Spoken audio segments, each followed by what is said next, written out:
సరే ఓకే మానవతరాయ్ గారు ఇవాళ అవునన్నా కాదన్నా ఇప్పటివరకు అమర్నాథ్ గారు ఒక మాట చెప్పారు.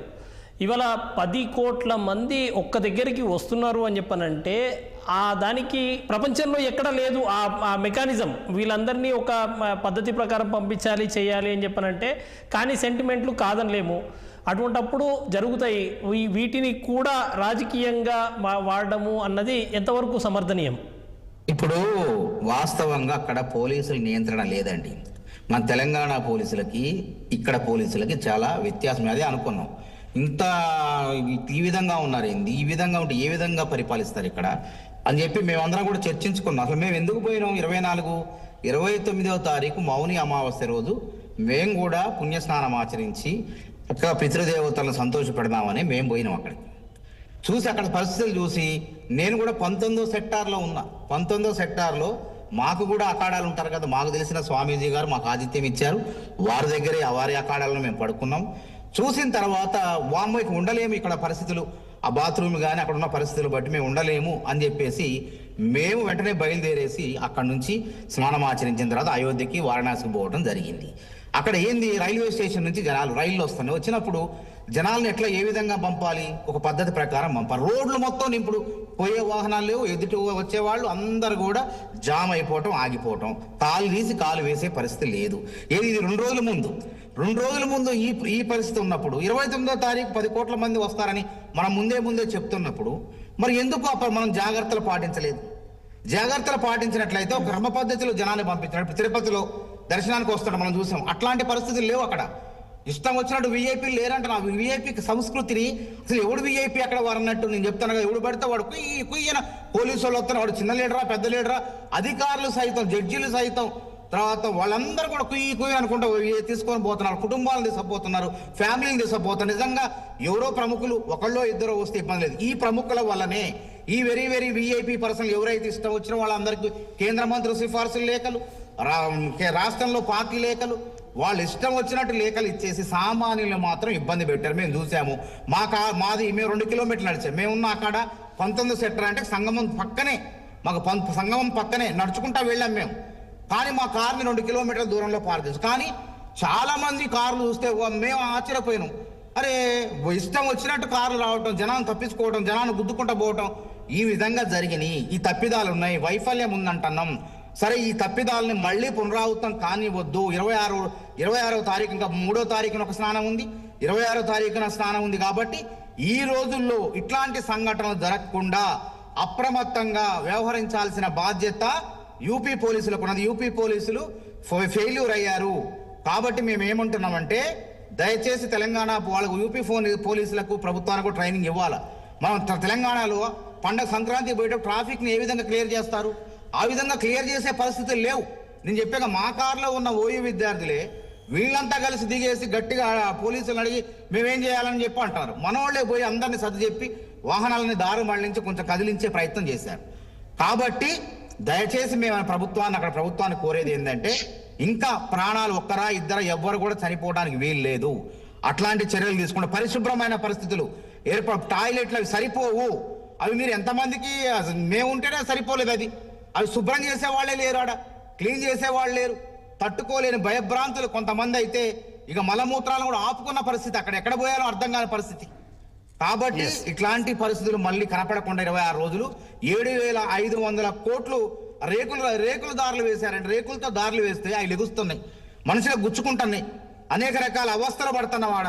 అసలు నిజంగా పర్మనెంట్ దారులు వేయచ్చు. వాళ్ళు ఎందుకు మరి తాత్కాలిక నిర్మాణాలు చేపట్టారు? సరే, అది ప్రకృతి సిద్ధమైన నది కాబట్టి వేశారో ఏమో కానీ సంతృప్తికరంగా లేవు. వైఫల్యం అనేది స్పష్టంగా కనపడుతుంది. ఇందులో కుంటి సాకులు చెప్పి తప్పించుకోవాల్సిన అవసరం లేదు. ఇది రాజకీయ పార్టీలకు సంబంధం లేదు. ఇది ధార్మికమైనటువంటి కార్యక్రమం. 144 సంవత్సరాల తర్వాత వచ్చేది కాబట్టి మేము కూడా వెళ్ళినాం, పోయినాం. ఆ కార్యక్రమాన్ని, ఆ మేళాన్ని 2 రోజుల పాటు అక్కడే గడిపినాం.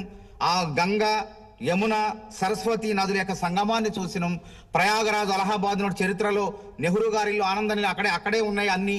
అవన్నీ కూడా చూద్దాం అనుకున్నా, చూడలేకపోయాను. పోటెత్తిన జనం, 2 రోజుల ముందే 3 రోజుల ముందే పోటెత్తిన జనం, నియంత్రించలేనటువంటి పోలీసులు, ప్రభుత్వ వైఫల్యం. వీఐపీలకు మాత్రమే రెడ్ కార్పెట్ వేసి స్వాగతం పలుకుతూ పంపిస్తున్నారు లోపలికి. ఎస్ కాబట్టి ఇట్లాంటి పరిస్థితులు భవిష్యత్తులో వీఐపీ ఇవ్వలేడండి. సామాన్యుడే వీఐపీ అని చెప్పేసి మన చెప్పి పోవాల్సింది ఎంతటి వాడైనా సరే అనేది నా అభిప్రాయం. రైట్. అమర్నాథ్ గారు చూద్దాం, అంటే కాంగ్రెస్ నేతలు కొంతమంది వివాదాస్పద వ్యాఖ్యలు చేస్తున్న టైంలో మీరేమో అక్కడికి వెళ్ళి స్నానం చేసుకొని వచ్చారు, మరి మిమ్మల్ని అభినందిస్తారా లేదా అమర్నాథ్ గారు? చూద్దాం. అమర్నాథ్ గారు, నేను ఒక హిందూ అండి, నేను చెప్తాను కదా, పుట్టుకతో హిందూ. నేను హిందూ అయినప్పుడు నా ధర్మంలో నేను ఆచరించడం తప్పు లేదు. నా తల్లి చెప్పింది, నా తల్లి ఏది ఆచరిస్తే అది ఆచరిస్తా. నేను హిందూ కాబట్టి వచ్చింది వాడు, దీనికి పార్టీకి సంబంధం లేదు. నేను బీజేపీ కాంగ్రెస్ కాదు, నేను పార్టీ నాయకుడినే. కానీ ముందు హైందవ ధర్మాన్ని, ఒక దళితుడైనా హైందవ ధర్మాన్ని పాటిస్తున్నాను. నా ధర్మం ఏం చెప్పింది? నీ ధర్మాన్ని, నీ అస్తిత్వాన్ని నువ్వు కాపాడుకుంటూ ఎదుటి వారిని గౌరవించు, ఎదుటి మతాలని గౌరవించు, ఎదుటి వాళ్ళని ఇబ్బంది పెట్టకు అనే ధర్మంలో నేను బతుకుతున్నా. అందుకే అయోధ్య వెళ్ళినా, వారణాసి వెళ్ళినా, అక్కడి నుంచి వస్తూ మంచి జరగాలని కోరుకుంటున్నాం. ఎవరికి ఏ ప్రాణహాని జరగకుండా దేవుడు చల్లగా చూడాలని కోరుకుంటా. ఇందులో రాజకీయ రంగు పొలవకండి. అంటే గతంలో లేరా? గతంలో కాంగ్రెస్ హయాంలో జరగలేదు, జరిగినప్పుడు బీజేపీ వాళ్ళు రారు. ఈ పార్టీలతో ముడిపెట్టకండి. ఇది సహసిద్ధమైనటువంటి సనాతన ధర్మం అంటారు కదా. సనాతన ధర్మం అంటే ఒక్కళ్ళే రటం, అందరిది. భారతదేశంలో ఉన్నటువంటి అందరిది ఈ ధర్మం. అందరి ధర్మం అంటే ఎదుటివాడికి హాని చేయకుండా మన ధర్మాన్ని మనం కాపాడుకునేటువంటి పరిస్థితి. కాబట్టి దానివల్ల మంచి జరగాలని కోరుకుంటున్నాం. కాబట్టి లోక కళ్యాణం కోసం, ఇది మన కళ్యాణం కాదు, లోక కళ్యాణం కోసం ఇట్లాంటి సంగమాలు అనేవి, ఉత్సవాలు అనేవి, వేడుకలు జరుగుతాయి. కాబట్టి ఇందులో అందరూ పార్టీలకు అతీతంగా పాల్గొనవచ్చు, ఎవరిష్టం వాళ్ళది. దానికి నాకు ఇష్టం ఉంది, నేను పోయినా, అది నా ధర్మం. అది నేను ఉస్మానియా యూనివర్సిటీలో కూడా కనుక్కోండి, గణేష్ ఉత్సవాలు చేసేది, శ్రీకృష్ణాష్టమి చేసేది, తర్వాత ఎన్నో కార్యక్రమాలు చేసేది, శ్రీరామనవమి ఉత్సవాలు చేసేది. నేను ఏబీపీ వాళ్ళకి పోటీలుగా 9 హాస్టల్లో విగ్రహాలు పెట్టింది. నేను కృష్ణాష్టమి వేడుకలు జరిపింది. నేను ఒక దళితుడినై ఉండి కూడా నేను అట్లని వేరే మతస్థుల్ని నేను కించపరచను, అవమానపరచను, మత విద్వేషాలు రెచ్చగొట్టిన మత సామరస్యాన్ని నేను కాపాడుతా. గాంధేయవాదాన్ని, అహింసావాదాన్ని నమ్ముతాను నేను. ఇవాళ తెలంగాణ ముఖ్యమంత్రి గారు కూడా చాలా హుందాగా ఒక మెసేజ్ పెట్టారు. ఆయన ఇవాళ ట్వీట్ చేస్తున్నప్పుడు కూడా అక్కడ చనిపోయిన వాళ్లకు సానుభూతి వ్యక్తం చేస్తూనే తెలంగాణ ప్రభుత్వం నుంచి ఏమైనా సహకారం కావాలంటే మేము రెడీగా ఉన్నాం సాయం చేయడానికి అని చెప్పేసి యూపీ ప్రభుత్వానికి ఆయన ఆఫర్ చేసిన పరిస్థితి కూడా మనం చూసాం. తప్పకుండా నేను పోలీసులకు ఒక సక్రమంగా విధులు నిర్వర్తించడం రావటం లేదు, ట్రాఫిక్ ను నియంత్రించడం రావటం లేదు. అందుకే నేనేమన్నా తెలంగాణ పోలీసుల యొక్క సహకారం తీసుకోవాల్సిందే. తెలంగాణ పోలీసులు పెద్ద ఇట్లాంటి నియంత్రించడంలో, ఇట్లాంటి ఉపద్రవాల నుంచి ప్రజల్ని కాపాడటంలో వాళ్ళు సిద్ధహస్తులు. కాబట్టి తప్పేం లేదు. తెలంగాణ పోలీసు అంత వ్యవస్థలు అసలు ఎప్పుడో నెహ్రూ గారి హయాంలో జరిగినాయి అంటారు. అప్పుడు సాంకేతిక వ్యవస్థ లేదండి, సమాచార వ్యవస్థ లేదు. కానీ ఈ రోజు ఇంత అభివృద్ధి చెందిన తర్వాత, 7,500 కోట్లు పెట్టిన తర్వాత, అంత సీసీ కెమెరా పెట్టిన తర్వాత కూడా మనం ఇంకా ఇట్లా తప్పులు జరుగుతున్నాయంటే ఏమనాలా? అక్కడ పోలీసులకు సరైనటువంటి శిక్షణ లేదు. కాబట్టి బలరాం గారు ఇంపార్టెంట్ విషయం ఏంటంటే, ఇప్పుడు మనము చాలా ఈజీగా ఓవర్ సింప్లిఫైడ్ గా ఒక కంక్లూజన్ కు రావడానికి ముందు అసలు మొత్తం ఈ లాస్ట్ సో మెనీ డేస్ నుంచి ఏం జరుగుతున్నదో కొంచెం గమనిస్తే బాగుంటుందని నా ఉద్దేశం. ఎందుకంటే మొన్న తిరుమలలో జరిగిన, తిరుమల అంటే ఆంధ్రప్రదేశ్ పోలీసులు కూడా వాళ్ళకేం రాదన్నట్ట, దాని అర్థం అట్లా కాదు కదండి. పోలీసులను మనం అనడం చాలా తేలిక. మనం ఓవరాల్ గా అక్కడ ఉన్న సినారియోలో అసలు ఇది ఎట్లా చేసుడు అనేది ఎవరికి తెలియనప్పుడు వాళ్ళు ఒక ప్రయత్నం చేశారు ఇప్పటి వరకు, దాన్ని అప్రిషియేట్ చేస్తూనే ఇంకేదైనా ఇంప్రూవ్మెంట్ ఉంటుంది. పూర్తి విఫలం అంటే మీ దగ్గర ఏదైనా సైంటిఫిక్ మోడల్ ఉంటే మరి చెప్పండి, మీరే అడ్వైజర్ గా వెళ్ళండి యూపీ గవర్నమెంట్ కు. మానవతా రాయ్ గారికి అవకాశం ఉంటే చాలా గొప్పగా ఉంటుంది. మేము యోగి ఆదిత్యనాథ్ గారికి చెప్తాం, మానవతా రాయ్ గారు చెప్పండి. అంతేగాని అది అట్లా ఓవర్ సింప్లిఫై చేయద్దు మిత్ర, ఓవర్ సింప్లిఫై చేయకండి. మీకు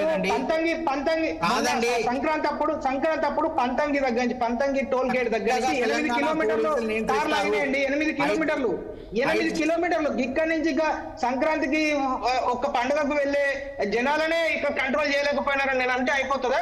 తెలంగాణ ప్రభుత్వం ఇక్కడ ప్రాంతీయ భేదాలు కాదు, ఉన్న వాస్తవం పంతంగి దగ్గర 8 కిలోమీటర్లు, పంతంగి దగ్గర అది ఏ ప్రభుత్వం అయినా సరే, 8 కిలోమీటర్లు పరిస్థితి అక్కడ ట్రాఫిక్ నియంత్రిస్తారు.